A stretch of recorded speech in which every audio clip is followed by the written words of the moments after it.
All right. Kazeem, how are you? Been a while. How's it going? Yeah, I'm fine. Thank you. Good stuff. Good Manuel, stuff. yeah. Good stuff. If you Good. call me Manuel, that means you didn't really know me in Accenture. And I'm Yeah, not yes. surprised. Yes. Because, I think they call it. yeah. Because I saw Emmanuel Adebayo. I said, Emmanuel Adebayo, did we have a footballer in Accenture there? Exactly. So it's Emmanuel Adebola actually. But the truth is that everybody, the people who I work with in Accenture know me as Tunde Adebola.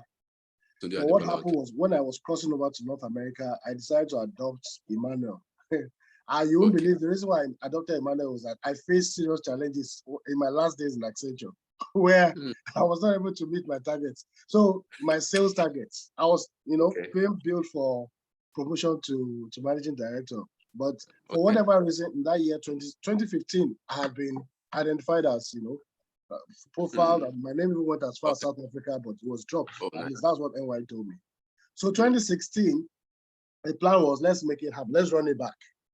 But now, 2016, the market in Nigeria was challenging. Sales dropped, blah blah. Exactly. So Tunde Adebola, who had been used to seeing his name as number 1, number 2 on NPR, we used to do something we call NPR, Market Performance Review. Yeah. All of a sudden, my name dropped to like number 9, number 10. That's how I started shaking. It's when it came my turn that I think it not work. Also, but the funny thing is that, believe it or not, that's when I realized I had not learned, I had been favored by God in the sense that academically, things had always worked for me. I did not know how to handle failure. That's really what happened to me. So you can imagine, I found failure. I was telling, my normal approach is when I see failure like this, I jump, I move, being proactive. There's even a book I read that helped me a lot in that regard. A book by Stephen R. Covey, 7 Habits of Highly Effective People, where it talks about chapter 3. Chapter 3 talks about importance and urgent, doing things that are important and not urgent. So I had prided myself in being smart, but when I faced this challenge, I was caught up. I lost my bearing.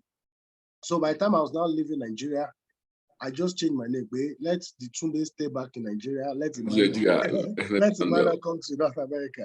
But I have seen. How's it been? How's it been? It's been beautiful. The funny thing is that it's good you answer that question, because if you had asked this question in July or June of this year, I would have told you, well, it's okay, but I would not have been sure as I am today. Why? Because I went to Nigeria in July of this year, 2022, for the first time in 5 years. And it was an opportunity for me to assess and determine, did I make the right choice? Exactly. And to be honest with you, it was the first time I was able to say yes. Because, even my friends who before would say, Nigeria is a place. Even they started saying, I couldn't believe it. Jackpot. What exactly? Jackpot. So I've been hearing jackpot, but I didn't really take it seriously. But that trip showed me, man, people are really going through a lot. And these are people, they're doing well in their career. So it wasn't like an issue of career, but it was just an issue of that this thing is not worth it. I'm just suffering myself and I'm suffering my children.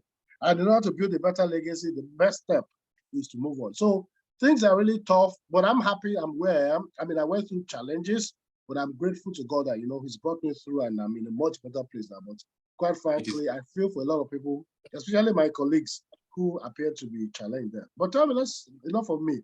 So what were your dates in Accenture? I didn't spend so much time in Accenture. Okay. I think our stories kind of intersect. Okay. Because I also had a very profound technology background. Okay.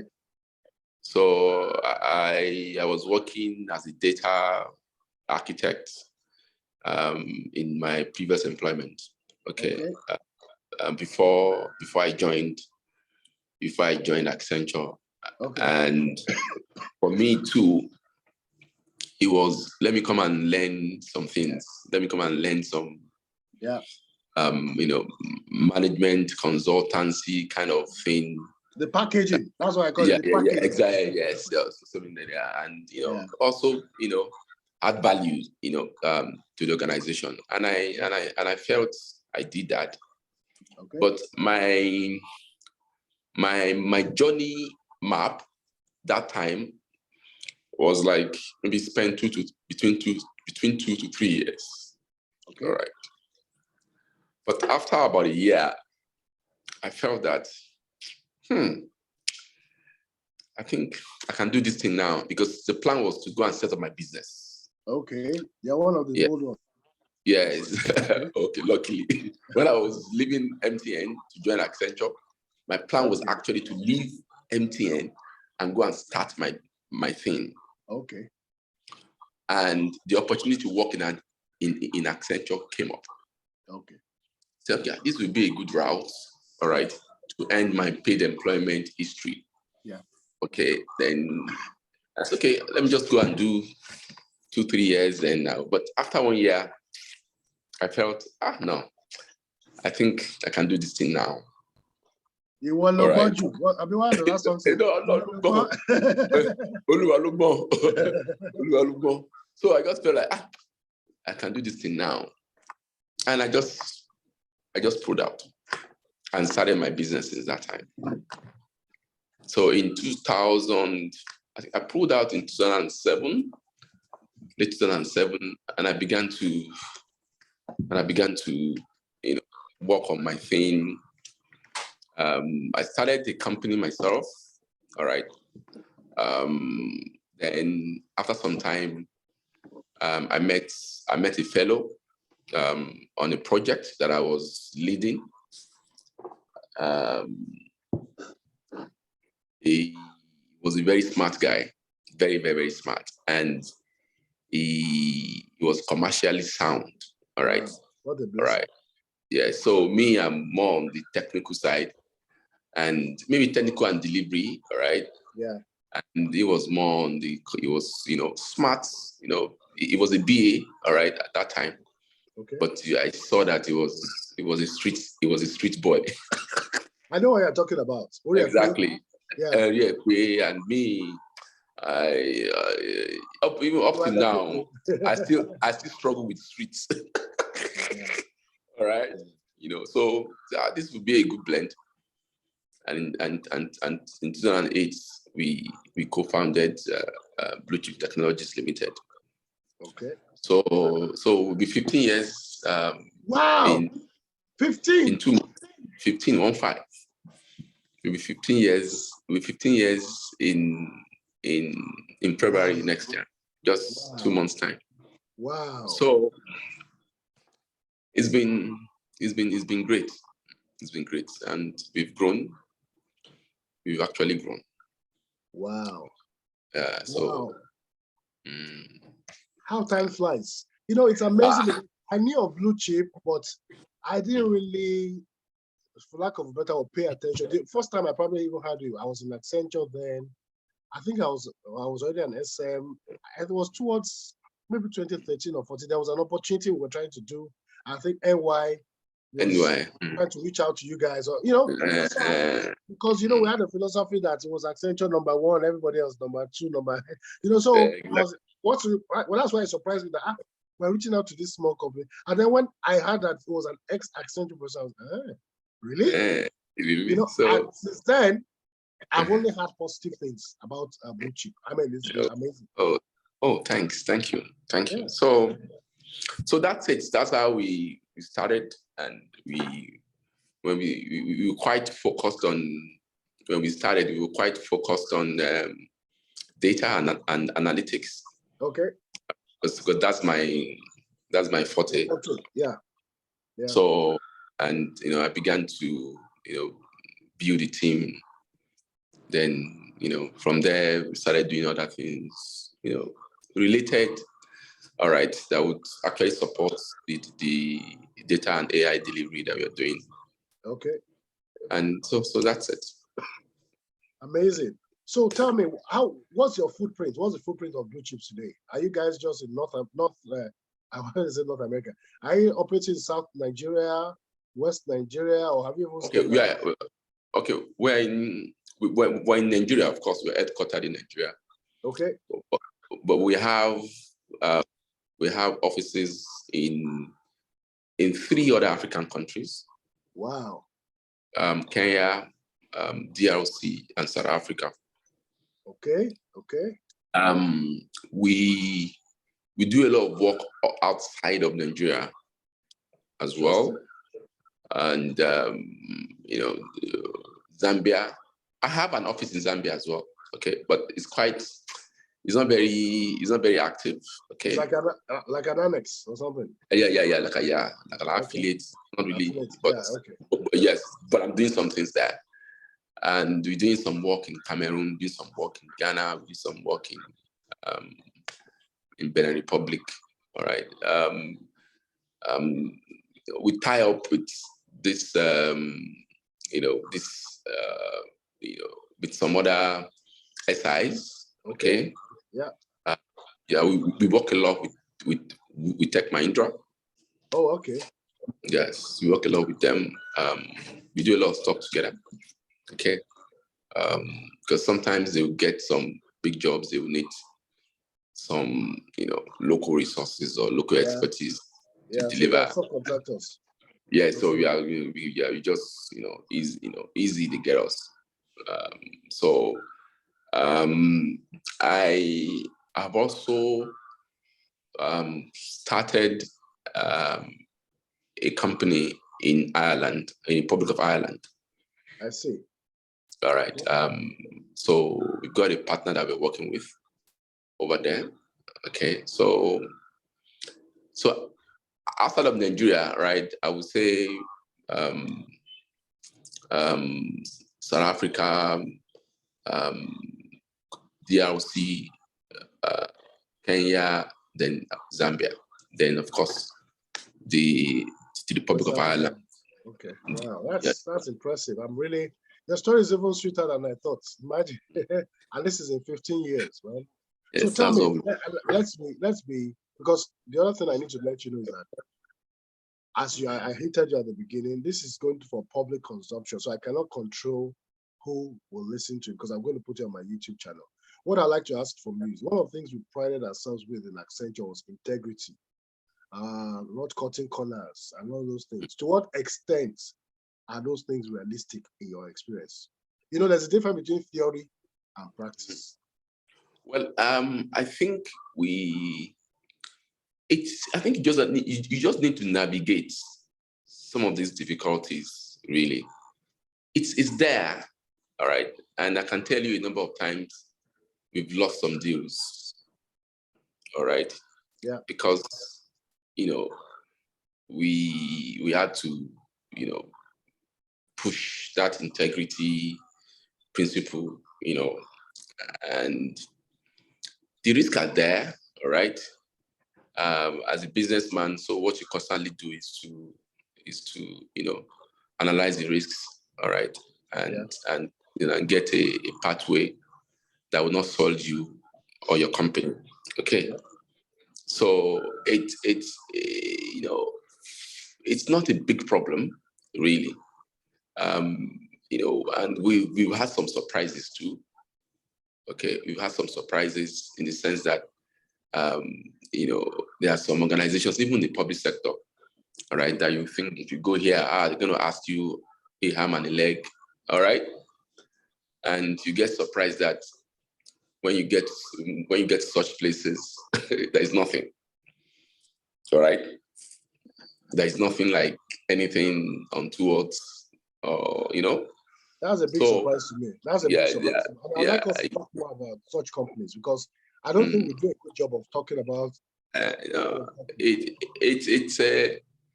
So I think the other thing is, I would say it's more difficult when we started, but now it is more manageable now, because you have a lot of briefcase businessmen who want to go and get a big job and look for someone to come and do it.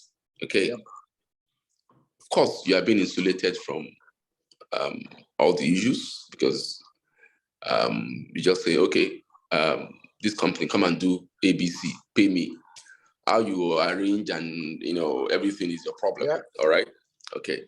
So sometimes we transfer those risks. All right. But I would say that as we become big, or as we are becoming big, I don't think we are big yet, but as we are becoming big, I think there's some respectability as well, and that what people will even bring to you will be things that are sensible, all right? Will be things that are more, reasonable, that you can, make sense for me to deal in this. Hey, brother. So are you saying that you now turn down opportunities that don't make sense? Is that what you're saying? No, what I'm trying to say is that when I say make sense, I'm talking about ethical sense. Oh, right? I thought maybe anything less than 1 million naira. No. No, anything that comes, anything. I don't say no. I cannot leave money on the table. I can't leave money on the table. Okay. Lie. So even if it is 500K, because I have many examples to give. There's a company, I won't like to mention their name. Yep. I think I started with maybe like 300K or 200K kind of, contract, to help them do some, automation for 200K. And right now, after about 12 years working with this company, if I look at the totality of the revenue that I've made, it's significant. I'm sure if I sum everything, it will be over 10 billion. So wow. So that's why I don't I don't try to say this is too small for me. No, the small shall become big. Yes. Exactly. That of course is also respecting where you came from, recognizing exactly. that you started small, but yes, yeah. So that's not a problem. You know what I find out is that people like you, people who step out on their own, the challenges, the risks are there. But if you know what you're doing and you stick to it, what happens after a while is that rather than experiencing arithmetic progression, whereby, like at the staff, an employee, they increase your salary, they increase it a little bit, they increase, like in Accenture, one of the good things that they always, there was no year I earned the same. Or there was no subsequent year, and it was always yes. But in your case, it's geometric. It gets to a point where it's not 1 + 1 = 2 anymore. It's like 1 + 1 = 5 or 7, and that's when the value of the investment begins to pop up. When everywhere you look, money is just calling you. You're like, oh yeah, you stay there, you stay there. And that's the beauty for me of entrepreneurship. Myself and my partner, we've taken even much bigger steps than that, because we tried, we're always trying to look for where we can get bigger leverage, especially in the tech space. So what we've done, I think in 2015 or 2014, we started a company called LeadPath. Okay. That right. So it's a spin-off. Different from yes, it's a spin-off. Yeah, exactly. LeadPath. So LeadPath was more or less like an incubator. All right. So we were funding startups, primarily tech startups, and giving them all the required resources that they need, so that they can actually focus on their products engineering. So we got some money. I think that was about $1.5 million that we got at that time. As a grant, right? Or a loan? No grant. As our own money. Oh, okay. As your seed to yes. So started giving some seed funds. Okay. To different organizations, so different startups. Yeah. And one of such companies that we invested in back then was PiggyVest. Oh wow. I've heard of ABS. Yeah, I heard of Yes. So we I know, and even, outside of that, we did some investment with pay tax. There's a lot of, organizations that we put some money into. All right. So some of them. When you say you put money, you invested. We invested. Yes, we invested. Say it properly now, brother. When you say put money. No, that's how we say it. That's how we say it. Yeah. Do you know, Kazeem? Do you know that's what Mr. Dr. Sulaiman has been doing? That man I know is now. smart. I know. So here we say, no, let me put money. That's what. Yeah. Because you see, what you're simply doing is you can never be eroded. What you're simply doing is you recognize that you can't always discover the next big idea. So you invest in the next big idea. It works for some, it doesn't work for some, but the losses are compensated for by the wins. It may be 2 wins, but those 2 wins. Yeah, exactly. It's amazing. Yes, I remember when we've got some good exits actually. And so 2 years ago, we decided to go into proper tech venture capital, fund. Okay, and so we created Votron Capital. Okay. And so Votron Capital is helping to get a lot of retail funds, pull it together. All right. Because some of our friends will even say, okay, Kazeem or Olumide, there are a lot of things happening in this tech space. Yeah. Oh, FOMO, fear of missing out.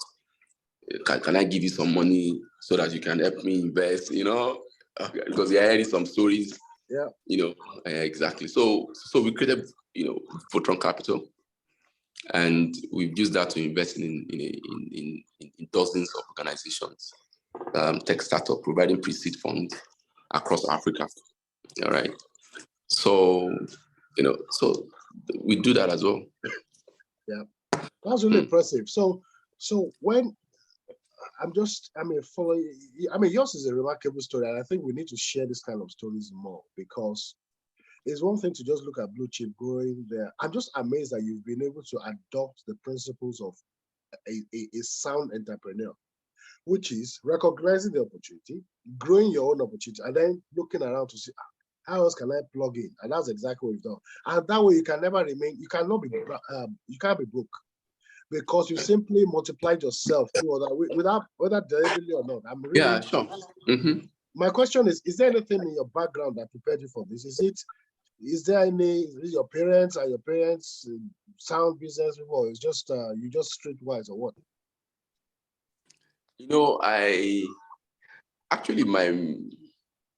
My mom has always been an advocate of you do your thing. Okay. So it's not something formal or something that she will sit you down and start lecturing you. But you will see that, she always will want you to stand on your own, really. Okay, so, but I just felt that I picked a lot of things as I go along my journey, and meeting the right people, forming the right relationships, and always looking long term, in things that I do. And just as an example, when we started Blue Chip, I could say, I'm the techie guy. I'm the one that knows I'm the one that knows this. I'm the one that knows that.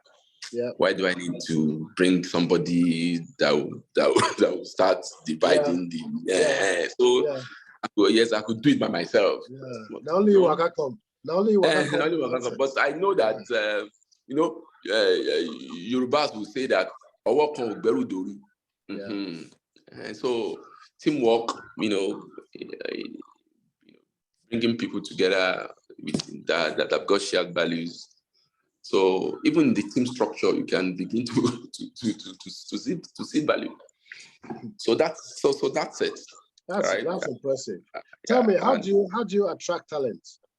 Because one of the things that you obviously must be doing well is that you're attracting good talent to be able to run their business. Okay. I would say that I'm a product of an internship program. All right, when I was in my final year. Okay. A company which came. School was this? Which university did you go? Ibadan, University of Ibadan. Ibadan, okay. Yeah, so a company came, and said, okay, guys, if you're interested in programming, come work for us. So I joined them. All right, so we spent some time even before we went for service. So I decided to copy that. Model. Okay. Exactly. Okay. Yes. Yeah. So there's a program we call BITP, Business Intelligence Training Program. So we recruit young people from school, and we train them for 6 months. Okay. So that has always been our pool, coming into Bridget. So that helped me. Yes. So that helped me. All right. After some time, I was able to even recruit people, all right, who are well established, who are very skilled, who I can go and headhunt, all right, because I know that now I have some small pepper, all right, You have paid your dues, as it were. A good example, let's even be very specific, is Kula. Kula worked with me at Accenture in technology, worked with me for many years, left Accenture for SAP, and also worked there for extensive period. Next thing I hear, Kula is with you. So for Kula, and I know the guy's not a foolish man, for Kula not to be working with you, he's a very smart guy. Is he at work today? Is he at work today? He's at work. Let's please signal to him. Let him show his face. Let me give him the I have to walk down to his office. I can invite him. Yeah, invite him. So before the end of this call, so that we can make fun of it. Yeah. So it's you just have to do some blend this, blend that, and blending is quite important because and the funny thing again is that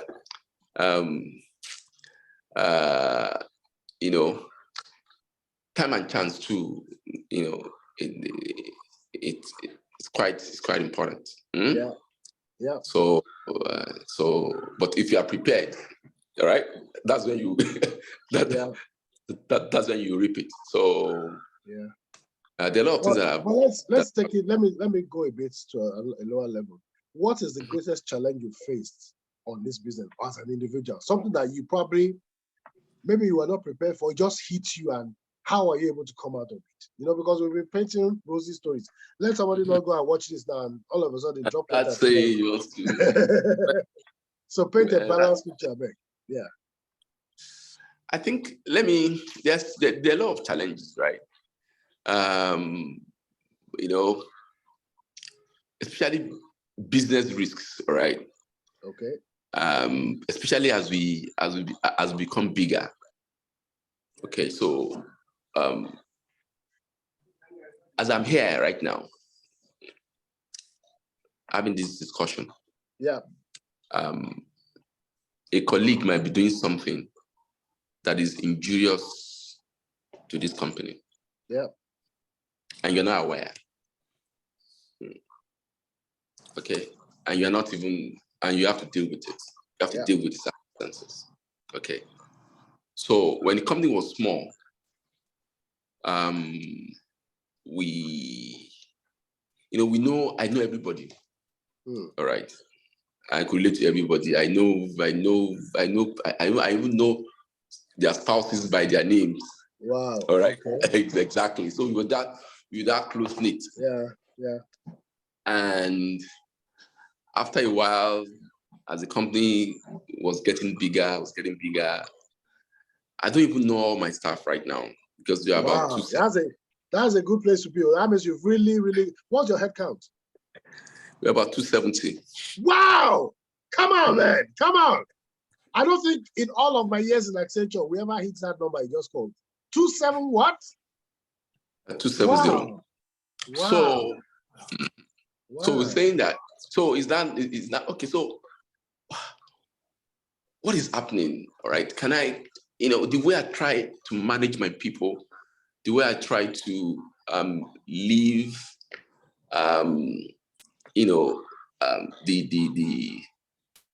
live by example. All right.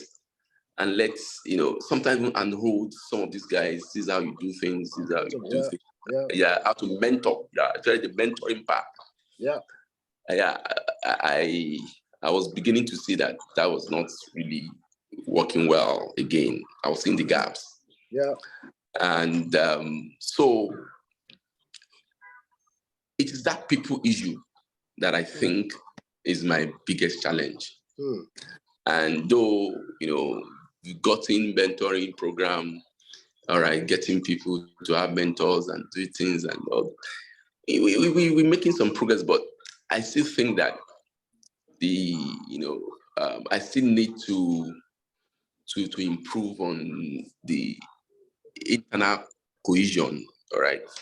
I understand what you're saying, perfect. Right. Exactly. And even as we now even expand, to different markets with different cultures and things like that. So it's an ongoing challenge.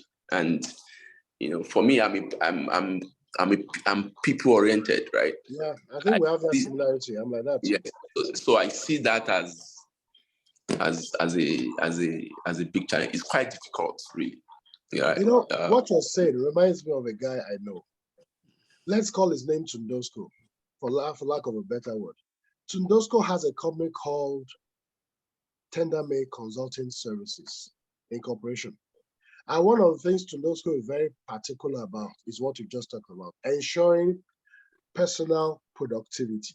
In fact, Tundosko's view is the fact that a company's greatest asset is not necessarily equipment or money, is the people. Because it's the people that have the capacity to move from a 1x1 to a 10x10. So if you invest in people, if you invest in the resources, you'll be amazed that without doing much after, the company will fly. Let me give you an example. Tunosko shared with me and he said that there's a particular company where he gave them a concept of how they can improve personal productivity and corporate productivity. This was a shop floor. This was a production assembly in North America. And Tunosko tell them that, look, for the production assembly, there are 4 things you need to do. Number 1, improve your time management. And what do you mean by time management? He said he taught them using the tool I talked about earlier, what is important and what is urgent. And he says by ensuring and encouraging the staff to focus on things that were important and not necessarily urgent, he was sure that they could invest their time in the right place. Number 2, Tunesco also shared with them that they can improve self-awareness. And what do I mean by self-awareness? Self-awareness using the tool called, there's a guy, I remember the name now, the Johari window. The Johari window basically says that there are things you know about yourself, Kazeem, that I know. That's your public domain. There are things you know about yourself that nobody else knows. Those are your secrets. But guess what? There's another place where there are things you don't know about yourself, but which we cannot see. Those are in your blind spots. They're called scotomas.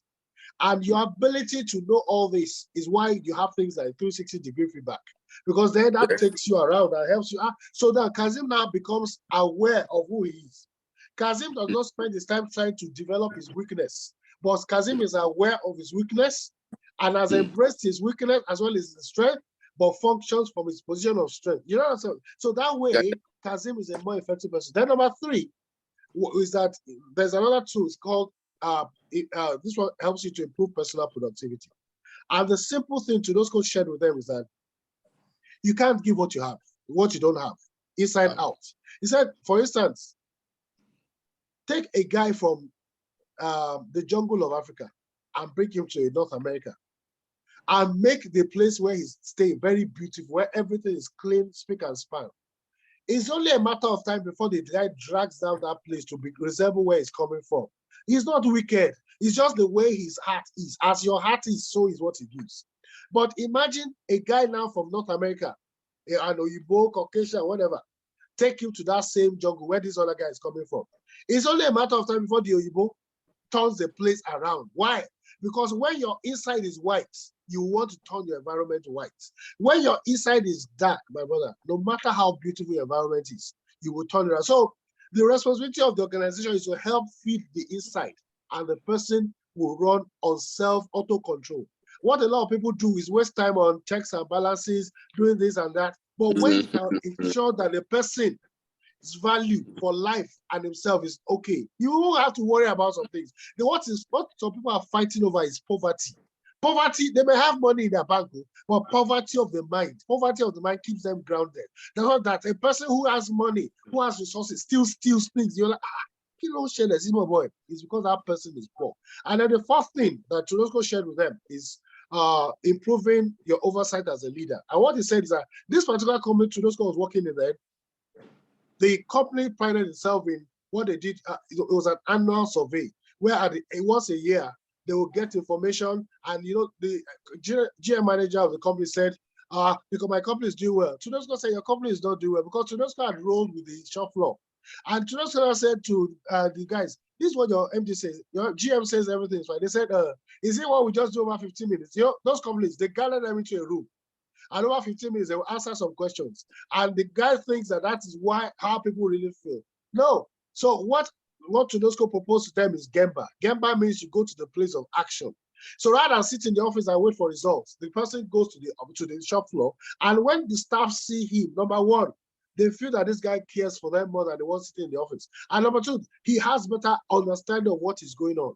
So that's pretty much what, those are some of the things that he's done. Then there's another thing, which is improving overall accountability for the organization. And what Tudosco proposed to them is, let everybody in his organization adopt a customer-oriented service orientation. And what that means is very simple. Imagine a guy in help desk.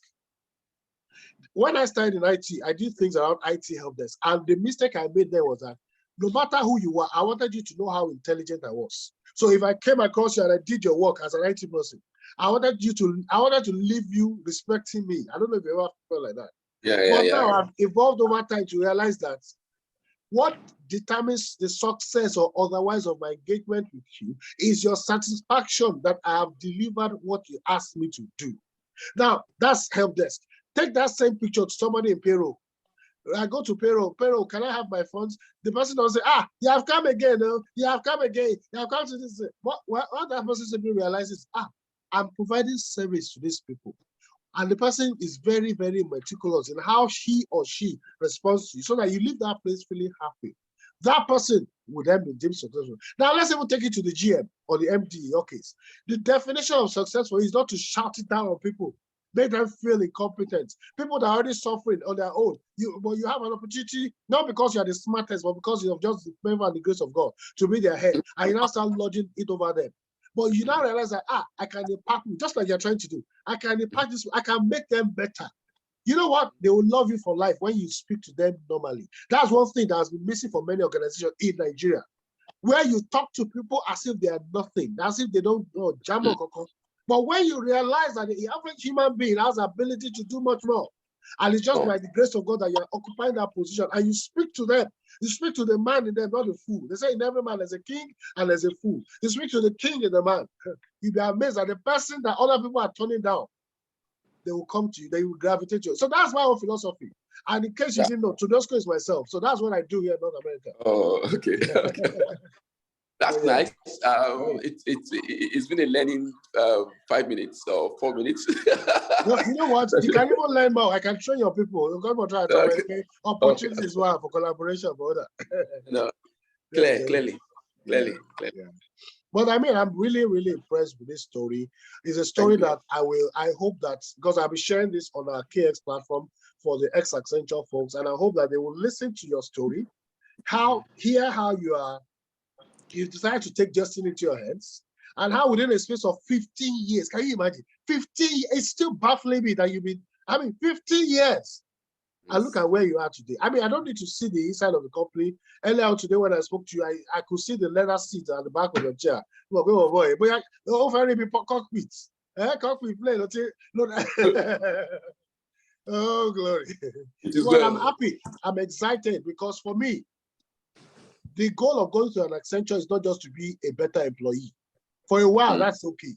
But everyone, in my view, should step out and help build the community, help build the country. We need more blue chips across, not just in technology. We need a blue chip in banking. We need a blue chip. You know what I mean by blue chip? A company that is making impact. And I'm looking forward to that. Enough of, because no one say about Accenture people, we like to form. We like to, nobody, no matter what title the person is, as long as the person is a staff, nobody impresses me anymore. It's people like you that I look up to now.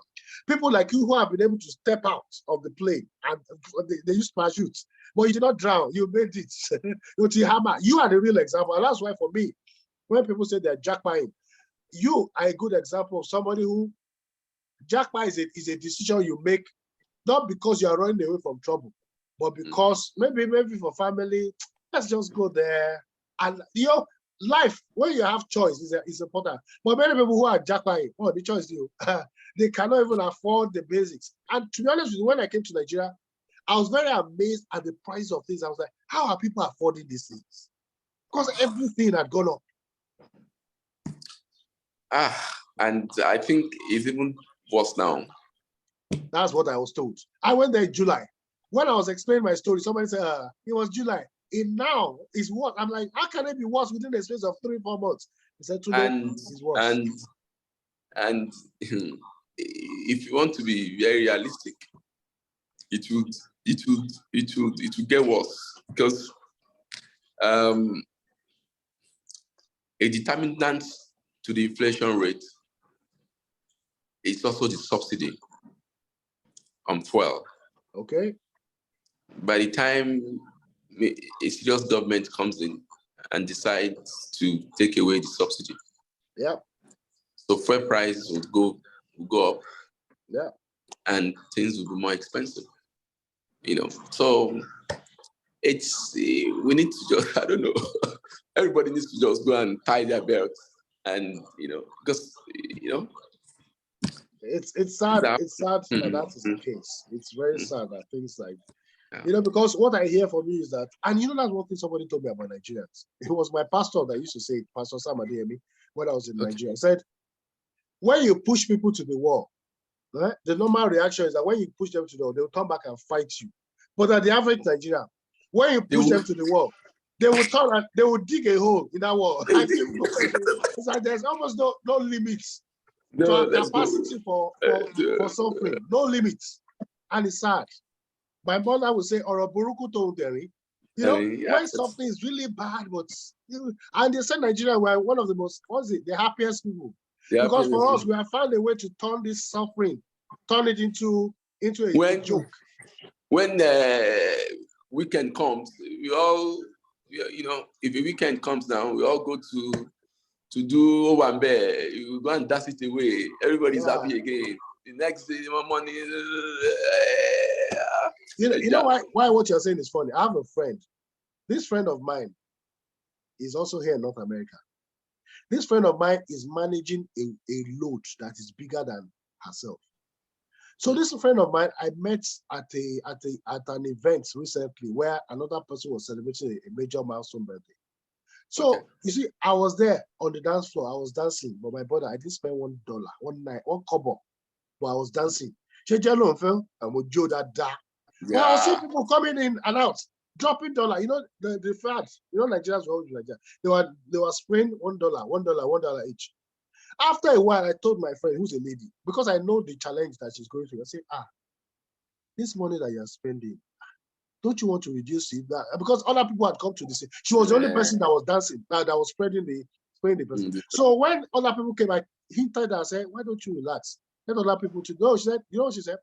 I came here to spend money. I moved away for her and let her continue. This person went back home. I started doing guru. And I'm saying this is just common sense. You don't have to display everything you have and you don't have. You know, Nigeria. But people don't understand that.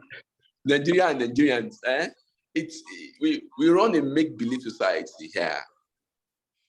All right, let's just portray, It's the image. You want to give the image. Yes. Let's image just, that we're the richest, even though you have nothing. Yeah, exactly. That's everything is cool. I'm doing fantastically well. If you look at, if you come to Nigeria, see how many see iPhones. This iPhone 14 that is the newest, edition of Apple now. You will see that you see it. So, you see it in many people's hands. All right, and you wonder, this is 1.4, 1.3, 1.5 million phone, and Naira phone. And you're seeing it in so many people's hands. And sometimes when you look at the person that is handling the phone, yes, I say, wait, are you sure? So that's it. I have to show ostentatious living. We define our wealth. Exactly. But, the sad thing. The sad thing is that it's not limited even within the church. Let's be honest. Let's tell ourselves the truth.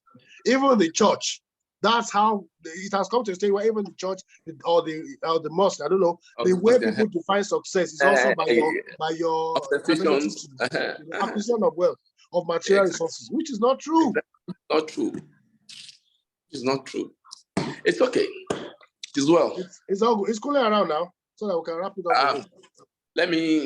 Let's get him on the stage. Let me drag him. Okay, let's drag him to the place. Kulenzo Okuremetatabo. Oh, glory. This is a beautiful story.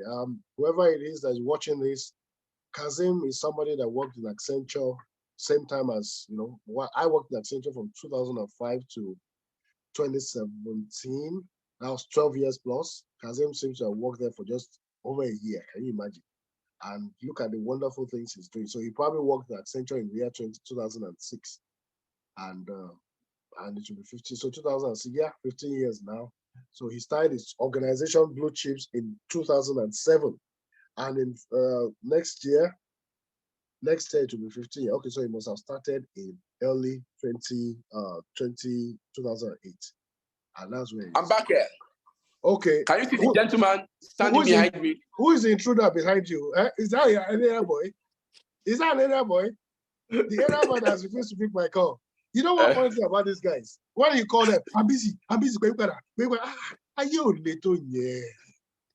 Are you little yeah? Kuleso. Is it that you don't know me or you forgotten me? Or this man has intimidated you? Because me, I know I can see your cheeks. Your cheeks is very it's only cheeks you can see. How now? Are you in Brazil now? Or where are you? I have a funny story. I didn't even tell Kazeem. Maybe I told him, I bought a ticket for the World Cup, Portugal and Ghana. And my plan was to go there and go and celebrate Portugal. When I got the jersey, somebody said, are you celebrating Ghana? I said, Ghana waiting. Because Ghana was the one that edged us out from the World Cup. So I was destined to go and celebrate Ghana. Sure. I got to the airport. I didn't realize that I needed something called the hire card. So I got to the airport. I got to Toronto Airport, Pearson. And that's when they told me, but also my money, man. Let me quickly do it. So while I was asking them, I was busy preparing it. Apparently, this card is like Visa. And it's free of charge. But you need to have prepared it 5 days before. That's money buy. I went home. So I forfeited my ticket. So what I said was, this thing, I'm not going to allow it to hand me. Why? Because I'm actually writing a book. I think you guys are probably aware. The book is called On the Rebound. On the Rebound, how to bounce back from failure, setback, and defeats. So I say, if I'm writing this kind of book, let me also demonstrate. Because before, the student of before would have Mama sack my money, everybody would not have there for a while. Then I would not emerge. But I said no. So you know what I did? I turned it into comedy. I started doing Prophet Tundo School. I don't know if anybody, you guys, Kule is too busy. Kule will never know that these things are happening. So on social media, on the day Portugal was playing with Ghana, I made a prediction. I said they're going to beat Ghana. And then during halftime, if you remember that game, first half was 0-0. I went to his viewing center, I put out on social media too. We won. Wow. We won the game. And I'm having fun. So it's a cool I ain't meji o. Come back before we jump. I ain't meji. I did, man. I did. Life is good. So you finally got across to Kazeem. Kazeem is a smart. Smart. Kazeem, so just once. Kazeem, I need you. Make yourself happen. Kazeem, then show up. You beg him. Oríṣẹ́ nǹkan lẹ̀kùn. Ọlọ́run fún ẹ ṣe. Ọlọ́run fún ẹ lórí agbárí tí Mr. Kazeem níní.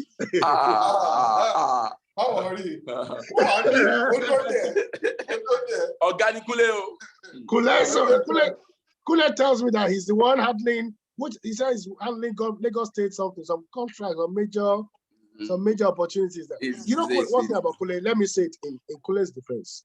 Don't say it in my presence, though. Let me say it now. Kule is one of the smartest guys I worked with in my time in Access. And I've said this behind you. I probably have said this before. Let me tell you, Kule worked with me in technology department to do a number of things. One was training development. We did training, developed training materials. Anybody can do that. Then I moved into SAP, became SAP lead. Kule was my right-hand man. What many people did not know is that Kule needs certification in me, manage people. I did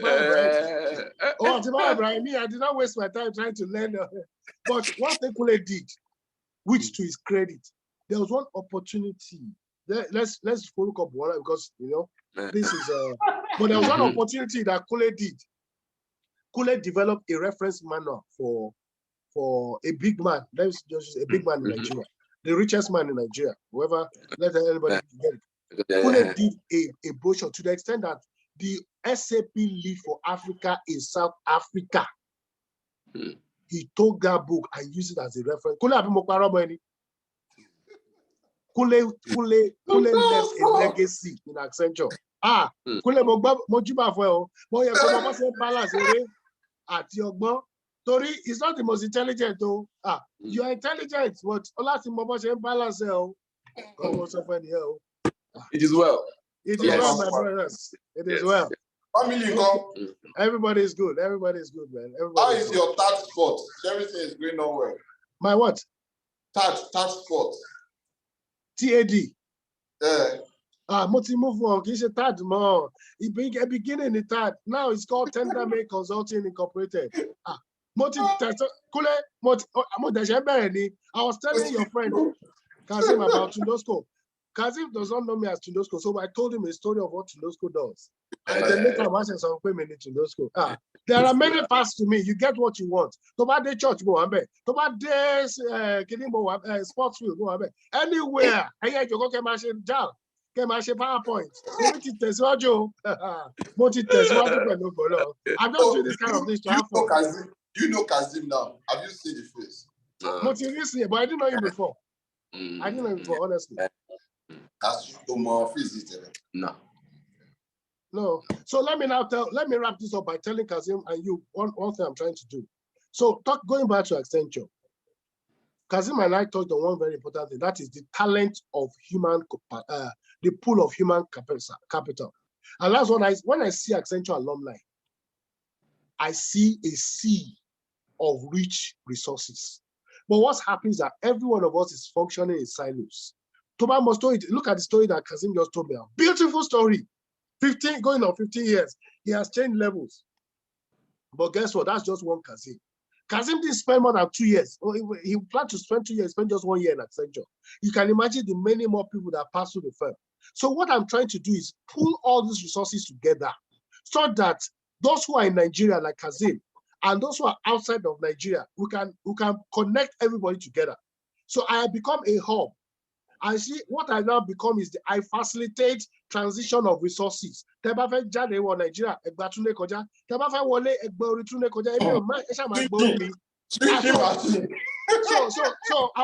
to demonstrate. So the person I become, I'm like a lounge. Airport, Brazil. You stop at Heathrow, Wadlosi Airport. That's Tunde. I'll make the atmosphere conducive for you. About family, what about if soon by sleeping? When other people opportunities were about be sleeping. But what I basically provide is an exchange of ideas, an exchange of things. And that's pretty much where I am now. The phase whereby it's not just independence, but interdependence, where a Kazeem, for instance, wants to foray into China. He doesn't need to do everything from scratch. He just tells students, no, I've hello China. I say, okay, no problem. I'm already in China. I connect you with China in the comfort of your house. You set up a business name, all the things you need.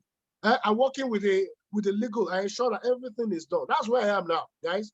And it's called TADX. I'm starting small. Yeah. I think, you know, it's this, if you're able to pull it through, would deliver a better platform. The challenge I have is that people don't believe. You know, people are so negative in Mocheja, Mochekini. They don't even believe. I've been saying this to Mochekpalowe, Mochekolori, Mocheche, but they don't understand. So, you know what I did? I formed a WhatsApp group. I pulled out of the KX that I started some 10 years ago. KX is still there. I set up a new one called Renaissance Niger. And that's where I'm now talking to a group of people. And for you to join that group, nobody is invited. I've sent the invitation, but you're the one that will use your hand to come in. Unlike KX, where we are begging people come. But this one, you are the one to say, okay, I want to knock the door. And you come. And then we're going to see Kazeem. By the time we are done, hey, Garaba, what I'm even trying to do now is I'm trying to determine how Accenture do I stick with Accenture or do I plug into my friends who are like you? I have friends like you who are Accenture, but they want to pay. So I'm thinking, do I start with just limit myself to Accenture or do I plug into other people? But God will give me wisdom. But I'm just thinking. But Kazeem, we're just starting. Yes. You want my shit out there? My shit out. I'm not for it. Okay, Jal. Jal is a. No. PowerPoint. Yes, maybe. Design, Accenture. All right. Yes. For whatever reason, open the door. You know what I'm talking about. Open the door. All right. It's been my brother. It's been very educative and engaging, right? Same here. That's nice. Let's keep in touch. We will. And, I'm sure we should be able to derive some values from this engagement that we're having. Yes. I'm quite open and no problem. So let's keep talking, sir. No problem, sir. All right. I appreciate it. Respect to you, respect to your wisdom. And as you celebrate 15 years, my prayer. Oh, sure, one other part. Most of the prayer, Pastor, name is Jakin Badra, Jakin Shadra. Father, finally, Karabosa. Father, I want to thank you for my friend Kazeem. Thank you for his beautiful testimony. Wow. Thank you for how you've evolved his company from zero to where he is now. And he's just starting because you're able to lift us beyond our wildest imaginations. My prayers are as they enter into the next phase, the next season, that you will grant them capacity to shine. You will cause them to be distinguished. In a country and a nation where it appears as if the light is dim, I declare that blue chips will be the reference point for success. It will be head, it will not be the tail. The grace that God has given you to be where you are. Amen.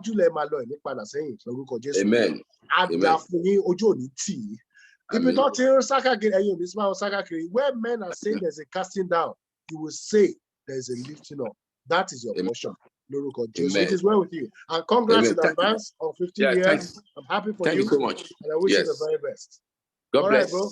I wish you lots of success too. Thank you. Okay. Bye-bye. Yeah. Bye.